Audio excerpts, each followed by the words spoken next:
Agora vamos à participação de Edmilson Silva. Ele traz aí uma entrevista com o coordenador do controle vetorial das muriçocas, Robervaldo Ferreira, e fala sobre o trabalho no combate aos pernilongos aqui em Santa Cruz. É com você, Edmilson. Isso mesmo, Albenize, estamos de volta na manhã desta segunda-feira aqui no Primeira Hora. Vamos falar hoje, Albenize, com relação ao trabalho no combate às muriçocas aqui em Santa Cruz. A gente mesmo aqui na rádio tem recebido muitas reclamações da população de diversos bairros aqui da cidade com relação à infestação das muriçocas aqui na cidade de Santa Cruz. Robervaldo Ferreira da Silva, que é o coordenador técnico do controle vetorial aqui do município de Santa Cruz, vai conversar com a gente, falar como é que está sendo feito esse trabalho no combate às muriçocas aqui na cidade de Santa Cruz. Robervaldo, bom dia. Bom dia, Edmilson, bom dia, ouvintes da Rádio Santa Cruz. Pois é, Edmilson, a luta continua. Nós continuamos, como eu sempre falo, fazendo a nossa parte de drenagem e de aplicação de larvicida nos focos para fazer esse controle. E como eu sempre digo, a gente acabar, erradicar é impossível, né? A nossa tendência, a nossa intenção é controlar, né? O que nós podemos fazer é controlar, deixar menos, apesar de que no momento a gente sabe que tem uma incidência muito alta, mas a gente tem que considerar a questão das chuvas. Esse ano é um ano bastante chuvoso, continua chovendo ainda, tá menos, mas continua. Então, assim, forma poças d'água, águas estagnadas por todo o canto, onde elas fazem seus focos. Mas o nosso trabalho continua de vento em popa, a gente tentando amenizar essa situação. Tem sempre feito um trabalho no Rio, né, Robervaldo? Sim, nós fazemos com frequência a drenagem no Rio Trairi, né, para que a água flua, a água continue corrente, né, para que as muriçocas não formem seus focos. Inclusive, vale aproveitar o momento, ultimamente a gente está com uma certa deficiência de recursos humanos. Agora, recentemente, nós tínhamos 4 homens que faziam esse trabalho conosco e agora, no momento, a gente só está com 1. Então, por questões de doenças, etc. Então, a gente está tentando, junto ao diretor Fábio Dias, do SAAI, que é quem diretamente nos ajuda nesse trabalho, nos apoia, a gente tentar mais recursos humanos para dar continuidade ao trabalho de forma intensa. Recentemente a gente detectou um foco no rio, dentro de um capinzal muito fechado, e a gente vai precisar de homens para abrir esse capinzal, para a água fluir e ao mesmo tempo aplicar o larvicida se for necessário. A população tem colaborado com esse trabalho, Robervaldo? Digamos que em parte sim, né, Edmilson? A gente continua pedindo a contribuição da população, porque, como eu sempre digo, tanto na infestação de Aedes aegypti, no mosquito da dengue, como nas muriçocas, em algumas situações é preciso que a própria população colabore, né?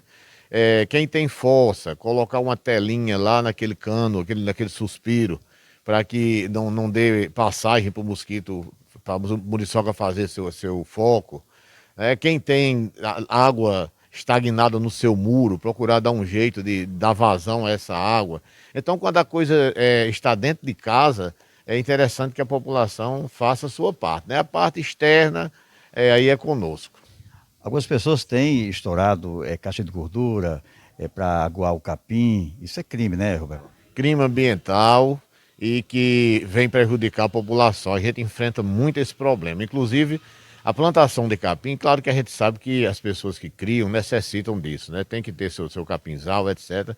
Mas é um problema nesse sentido de muriçoca. Sempre encontramos focos em capinzais, aqui em vários pontos aqui de Santa Cruz, principalmente no Rio, né?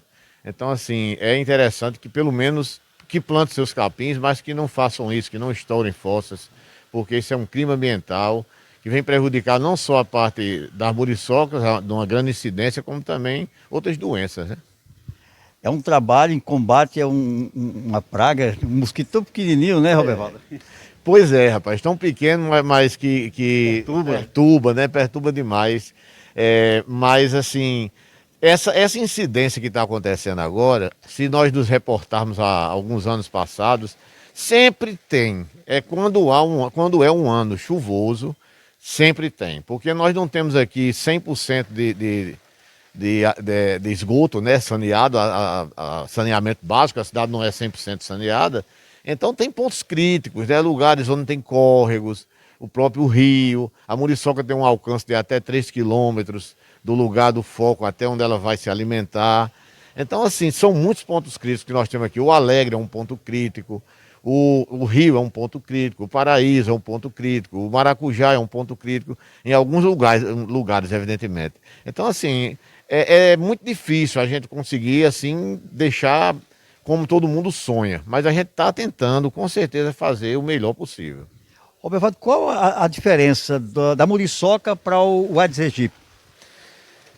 São dois gêneros e espécies diferentes, né? A muriçoca, ela é o gênero Culex, né? E o Aedes aegypti já é o gênero Aedes, né? Que tem o Aedes aegypti, o albopictus, etc. Então, assim, a muriçoca, ela não transmite doença. Para não dizer que não transmite, em alguns estados, como por exemplo Pernambuco, ela transmite a filariose, né? Mas não é daqui entre nós e na maioria dos estados não há essa transmissão, porque não há esse parasito para ela adquirir e transmitir, né? E ela apenas perturba, né? Perturba muito. E o Aedes aegypti é transmissor de várias doenças, como a zika, a dengue, a chikungunya e outras ainda que ainda estão aí, que eu espero que não chegue aqui, mas que a gente sabe que existe já aí em outros países, né? Mas assim, o hábito deles, o Aedes aegypti, ele tem uma preferência por água limpa, para se reproduzir. Não significa dizer que em água suja ele também não se reproduza, se não tiver a limpa, né?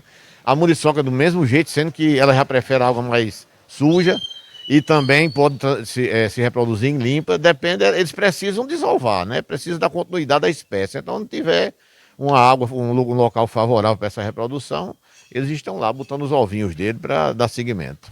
Robervaldo, algum foco de muriçoca que a população encontrar? Como a população pode denunciar? Sim, a população pode denunciar diretamente no SAAI ou aqui na Vigilância Ambiental, né? Que pode diretamente denunciar, que a gente chega até nós e aí a gente pede para a equipe dar uma olhada, né? Detectar aquele foco e aí fazer o trabalho de aplicação do larvicida. A gente agradece, Robervaldo, pela entrevista e que continue esse trabalho aí em busca, né, de amenizar, diminuir esse foco, né, as muriçocas aqui na cidade. Muito obrigado, Edmilson. Eu agradeço demais à Rádio Santa Cruz por esse apoio de sempre, de nos dar a oportunidade de esclarecer para a população que o nosso trabalho está sendo feito, nós não estamos acomodados, né? Quinzenalmente, a cada 10 dias, nós fazemos a aplicação de larvicida nos pontos críticos, onde recebemos reclamações, a gente vai lá e faz a aplicação. E a drenagem também, depois passou esse período da aplicação, a gente está na drenagem, fazendo a água fluir. O trabalho está sendo feito como deve ser feito. Infelizmente, como eu disse, como é um ano chuvoso, então assim, fica difícil, mas a gente vai controlando da maneira que pode. Aí, Albenize, a entrevista com o Robervaldo Ferreira da Silva, que é o coordenador de controle vetorial do município de Santa Cruz no combate às muriçocas. Segue vocês aí no estúdio. Aqui no programa, a gente agradece.